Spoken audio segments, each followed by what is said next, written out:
آپ جتنے بھی ٹرینوں کی بات کریں، ٹرینز کی جو ہے چیپٹر وہ فیڈرل گورنمنٹ کا ہے، جہاں ہماری ایک کوشش ہے ابھی بھی اس میں ہم لگے ہوئے ہیں، اور ہم ابھی چائنا بھی گئے ہیں، وہاں پہ بھی بات کی ہے، پریزیڈنٹ صاحب کی بھی چائنا وزٹ میں انہوں نے ہمیشہ یہ بات کی ہے، ہم چاہتے ہیں کراچی سے لے کے سکھر تک جو ہے ایک فاسٹ ٹرین جو ہے وہ چلائی جائے، جس سے یہاں کے لوگوں کے لیے سہولیات ہوں، اور اس کے لیے حکومت سندھ جو ہے وہ دن رات کوشش کر رہی ہے، اور ہمارا ٹرانسپورٹ محکمہ بھی جو ہے وہ مختلف انٹرنیشنل انویسٹر سے بات کر رہا ہے، کیونکہ یہ بہت مہنگا ایک پروجیکٹ ہے، اور اس کے لیے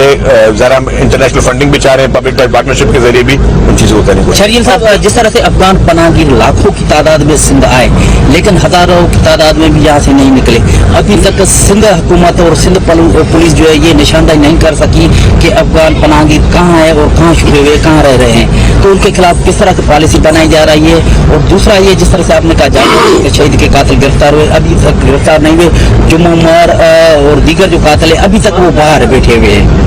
اچھا جی، جہاں تک پہلے آپ نے بات کی افغان الیگل امیگرینٹس کی میں بات کروں گا، جتنے بھی الیگل امیگرینٹس ہیں، اس کا مقصد صرف افغان نہیں، کوئی بھی ایسا شخص جو کہ الیگلی رہ رہا ہے اس کے خلاف پوری وفاقی حکومت سخت ایکشن لے رہی ہے، اور صوبائی حکومت نے بھی سخت ایکشن لیا۔ آپ نے کہا کہ لوگ نہیں بھیجے گئے، مجھے پرسنلی پتا ہے بہت سارے لوگ اریسٹ ہوئے ہیں کراچی میں، ان کو گرفتار کیا گیا، پھر ان کو نہ صرف گرفتار کرنے کے بعد جو قانون کے تحت ان کو یہاں سے جو ہے وہ ڈیپورٹ بھی کیا گیا، تو یہ کارروائی چل رہی ہے، کنٹینیوس چلتی رہیں گی، اور یہ ہم نے یونیک بات نہیں کر رہے، یہ پوری دنیا میں کہیں پہ بھی کوئی الیگل امیگرینٹ نہیں رہ سکتا۔ اگر پوری دنیا میں کوئی الیگل امیگرینٹ نہیں رہ سکتا تو یہاں پہ کیوں جو ہے وہ الیگل طور پہ افغانی رہے یا کوئی بھی رہے، تو اس کے لیے بالکل حکومت کی اور ریاست کی ایک کلیئر پالیسی ہے، اس میں کسی کو ابہام نہیں ہونا چاہیے۔ صاحب، یہ بتائیے کہ آپ کو پتہ ہے کہ حال ہی دنوں میں جو بارڈرز پر صورتحال ہے وہ سب کے سامنے ہے، افغانستان جو ہے مسلسل جارحیت کا مظاہرہ کر رہا ہے، ان کے وزیر خارجہ انڈیا میں بیٹھ کر پاکستان کو للکار رہے ہیں، تو اس حوالے سے کیا کہیں گے؟ ہم نے ہمیشہ افغانیوں کا خیال رکھا، ان کی خدمت کی، اور پاکستان نے ہمیشہ ان کے مشکل وقت میں کام ہے، لیکن آج وہ ہمارے ساتھ یہ کر رہے ہیں تو کیا کہیں گے؟ دیکھیں جی، آپ دیکھیں کہ پاکستان نے اپنے تمام برادر ممالک کے ساتھ جو ہے خصوصی طور پہ کوشش کی کہ اچھے تعلقات رہیں پڑوسیوں کے ساتھ، اور افغانستان کے لیے تو خاص طور پر جو ہے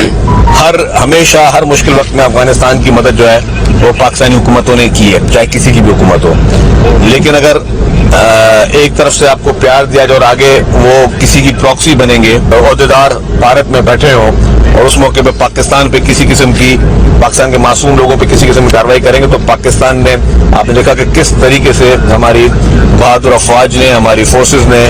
جس طریقے سے ان کو منہ توڑ جواب دیا ہے، تو یہ تو سب کے لیے کلیئر میسج ہے کہ جی ہم پرامن لوگ ہیں، پرامن ملک ہے پاکستان سے کوئی بھی چھیڑ چھاڑ نہ کرے، اگر کوئی پاکستان سے چھیڑ چھاڑ کرے گا تو پاکستان بھی منہ توڑ جواب، جس طرح پہلے بھارت کو دیا، سب کے سامنے بھارت کی بولتی بند ہو گئی، تو کوئی بھی ملک پاکستان سے چھیڑ چھاڑ کرے گا تو پاکستان اس کو منہ توڑ جواب دے گا، لیکن یس پاکستان نہ کبھی شروعات کرے گا،